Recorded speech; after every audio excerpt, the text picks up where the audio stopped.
मुख्यमंत्री डॉक्टर मोहन यादव की प्रॉपर्टी खरीद को लेकर कांग्रेस के आरोपों पर बीजेपी की ओर से लगातार जवाबी प्रतिक्रियाएं सामने आ रही हैं।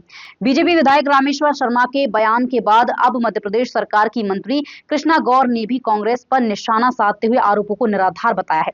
इस मामले को लेकर मंत्री कृष्णा गौर ने क्या कहा, सुनिए। कांग्रेस पार्टी और कांग्रेस पार्टी के नेताओं द्वारा मध्य प्रदेश के लोकप्रिय मुख्यमंत्री और उनके परिवारजनों की संपत्ति को लेकर जिस प्रकार से आरोप प्रत्यारोप लगाए जा रहे हैं, आज मैं कहना चाहूंगी कि इस प्रकार की स्तरहीन राजनीति पर कांग्रेस उतर आई है जिसकी हमने कल्पना भी नहीं की थी। जो आरोप लगाए जा रहे हैं वो पूरी तरह से निराधार और तथ्यहीन है। उसके पूरे प्रमाण हमारे सामने मौजूद हैं। जिस प्रकार के आरोपों के माध्यम से माननीय मुख्यमंत्री जी का मान मर्दन किया जा रहा है, ये एक सुनियोजित षड्यंत्र है। एक ओबीसी वर्ग के, पिछड़े वर्ग के मुख्यमंत्री का मान मर्दन करने का काम, उनकी छवि खराब करने का काम पूरी प्लानिंग से कांग्रेस पार्टी और कांग्रेस पार्टी के नेता कर रहे हैं। कांग्रेस पार्टी के नेताओं को ये समझना चाहिए कि आज मध्य प्रदेश उनके नेतृत्व में किस प्रकार से आगे बढ़ रहा है। मैं पूरी जिम्मेदारी के साथ कहना चाहूंगी कि माननीय मुख्यमंत्री डॉक्टर मोहन यादव जी के नेतृत्व में मध्य प्रदेश आज विकास और जन कल्याण के क्षेत्र में जिस प्रकार से एक नया इतिहास रच रहा है, लगातार प्रगति के पथ पर आगे बढ़ रहा है, कहीं ना कहीं इससे भयभीत होकर कांग्रेस ने ये षड्यंत्र रचा है। कांग्रेस ये जानती है कि अगर इस प्रकार का षड्यंत्र रचा जाता है और उनका मान मर्दन किया जाता है तो कहीं ना कहीं भारतीय जनता पार्टी की छवि खराब होगी और जिसके कारण उनको मध्य प्रदेश में खड़े रहने का एक स्थान मिलेगा।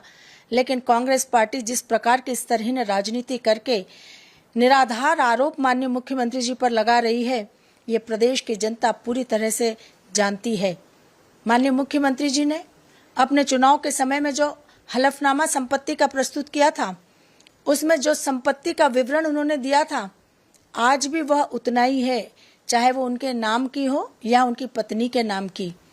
बच्चों के नाम पर भी गलत आरोप प्रत्यारोप लगाए गए हैं, जो इस बात का संकेत है कि कांग्रेस पार्टी ने यह तय कर लिया है कि हमें कोई और कारण तो मिल नहीं रहा मध्य प्रदेश में भारतीय जनता पार्टी की सरकार को नीचा दिखाने के लिए, तो इसी प्रकार से माननीय मुख्यमंत्री जी के व्यक्तिगत रूप से आरोप प्रत्यारोप लगाकर, झूठे आरोप लगाकर उनकी छवि खराब करने की कोशिश की जाए। और मुझे लगता है कि उनके इस षड्यंत्र में कांग्रेस पार्टी बिल्कुल सफल नहीं होगी, क्योंकि जिस प्रकार के आरोप उन्होंने लगाए हैं उसके पूरे प्रमाण सबके पास मौजूद हैं। चुनाव आयोग के पास मौजूद है।